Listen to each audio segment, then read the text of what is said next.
ધોરણ 6 સ્વાધ્યાય 8.2 પહેલો દાખલો. નીચેની પ્રત્યેક જોડમાં કઈ સંખ્યા મોટી છે? પહેલો દાખલો શું છે? 0.7 કે 0.8. તો આપણે આને આ રીતે લખી શકીશું. આમ જુઓ ત્યાં તમને ખબર પડી જાય કે 0.7 નાના છે અને 0.8 મોટા છે. હવે આને આપણે દાખલે ગણશું. તો 0.7 છે તો 0.7 અને આ બાજુ શું છે? 0.8. તો આને આપણે આ રીતે લખી શકીએ 7 અને પોઈન્ટ પછી કેટલા આંકડા છે? એટલે છેદમાં 10 અને અહીંયા પોઈન્ટ પછી એક આંકડો છે 8/10. તો બંનેના છેદ સરખા થઈ ગયા. તો હવે છેદ જોવાની, ઉપરની સંખ્યા જોવાની. અહીંયા 7 છે અને 8 છે તો મોટા કયા થશે? 8. તો મોટી સંખ્યા કઈ થઈ? મોટી સંખ્યા બરાબર 0.8.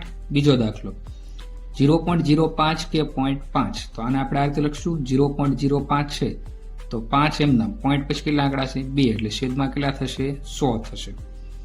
બીજી સંખ્યા કઈ છે? 0.5 કે 0.5. તો પોઈન્ટ પછી એક આંકડો તો 5/10. હવે જો અહીંયા 100 છે ને અહીંયા 10 છે. હવે છેદ સરખા કરવા માટે આપણે શું કરવું પડે?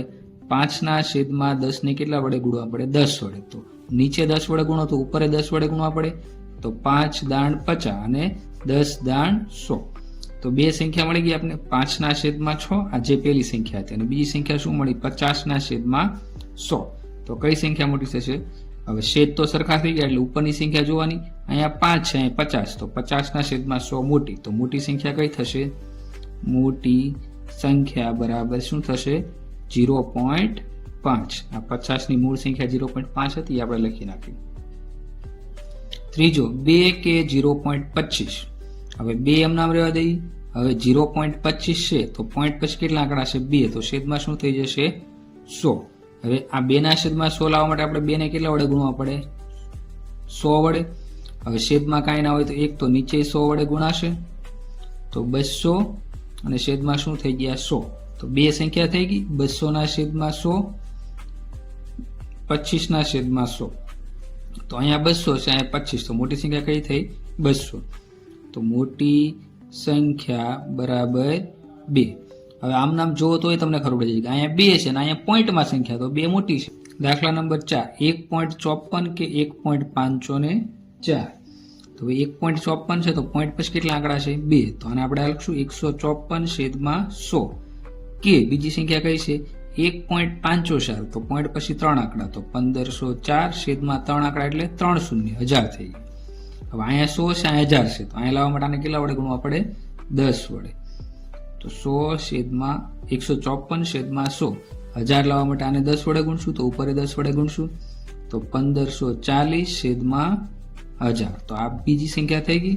હવે સંખ્યા લખશું 1540/100 અને બીજી સંખ્યા કઈ હતી? 1540/1000 અને બીજી સંખ્યા 1504/1000.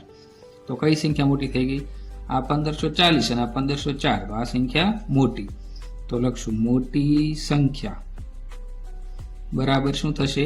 1.54. અહીંથી આપણે મૂળ સંખ્યા જોવાની. 1.54 મોટી. પાંચમો દાખલો 0.99 કે 9.9. તો મોટી સંખ્યા 9.9 જ થાય, આપણે ખબર પડી જાય, પણ આપણે દાખલો ગણી આ રીતે. તો 99 પોઈન્ટ પછી 2 આંકડા એટલે છેદમાં 100 કે 9.9 પોઈન્ટ પછી એક આંકડા એટલે છેદમાં 10. હવે અહીંયા 100 લાવવા માટે આને કેટલા વડે ગુણવા પડે? 10 વડે.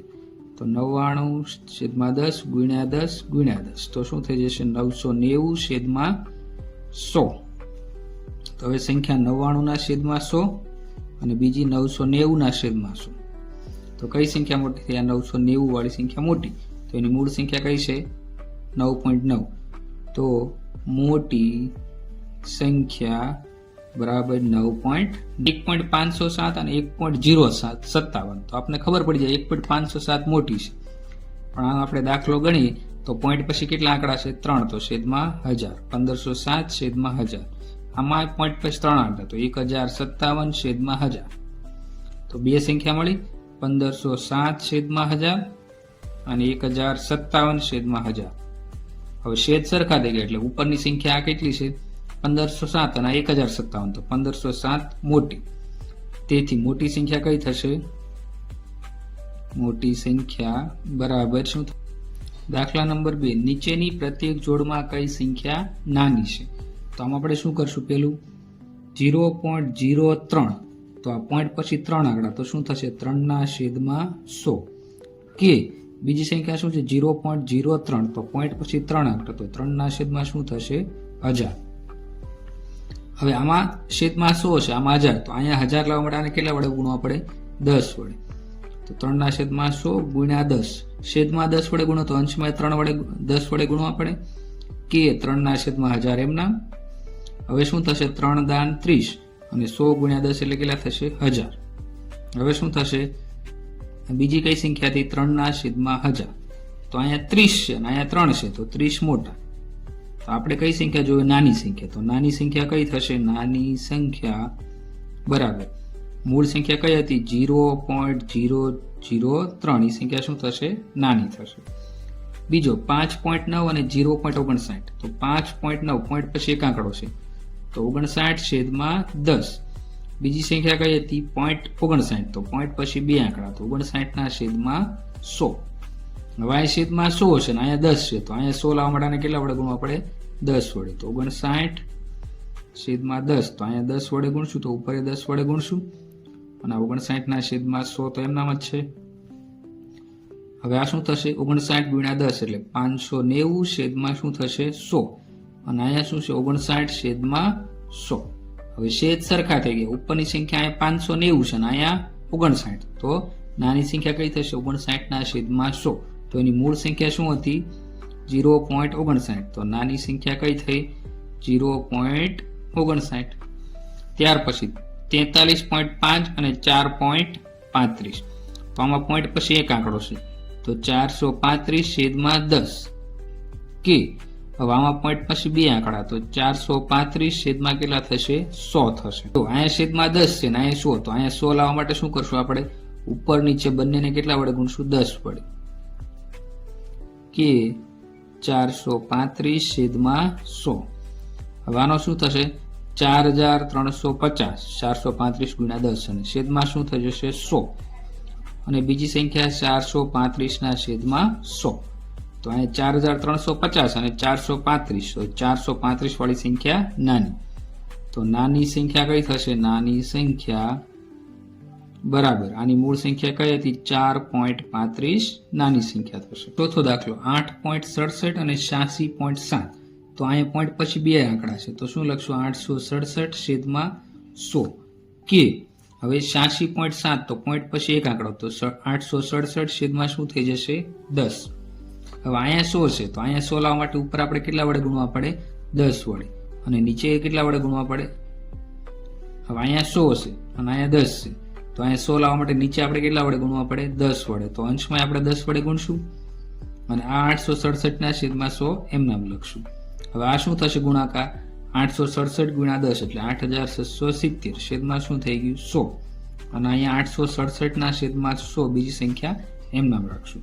તો હવે છેદ સરખા થઈ ગયા તો ઉપરની સંખ્યા 867 અહીંયા 8670 તો 867 વાળી સંખ્યા શું થશે નાની તો નાની સંખ્યા બરાબર આની મૂળ સંખ્યા શું હતી 8.67 એ શું થયું નાની સંખ્યા થઈ.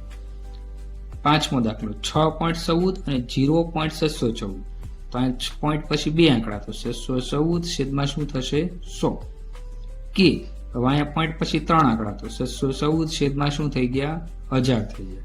હવે અહીંયા 1000 છે અહીંયા 100 છે તો અહીંયા 1000 લાવવા 10 વડે ગુણશું તો 614 છેદમાં 100 નીચે 10 વડે ગુણશું તો ઉપર આપણે 10 વડે ગુણવા પડે કે વાળી સંખ્યા પાસે એમ નામ ગુણ્યા 10 કરશો એટલે કેટલા છે 6140 છેદમાં 1000 714 ના છેદમાં 1000 વાળી સંખ્યા એમ નામ. હવે જો છેદ સરખા થઈ ગયા તો ઉપરની સંખ્યા જોવાની તો 6140 અને અહીંયા 614 તો 6140 વાળી સંખ્યા મોટી નાની સંખ્યા કઈ થશે 614 ના છેદમાં 1000 એની મૂળ સંખ્યા 0.614 તો નાની સંખ્યા બરાબર 0.614.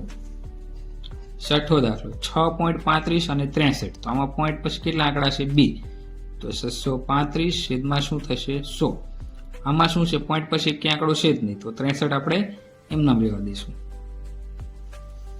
હવે આ બંનેમાં આપણે 100 લાવવા હોય તો કેટલા વડે ગુણવા પડે 100 વડે તો 63 ગુણ્યા 100 છેદમાં 1 ગુણ્યા 100 હવે કે વાળી આગળની સંખ્યા આપણે એમ નામ લખી નાખશું. તો 635 છેદમાં 100 અને અહીંયા કઈ થશે 63 100 છેદમાં 100.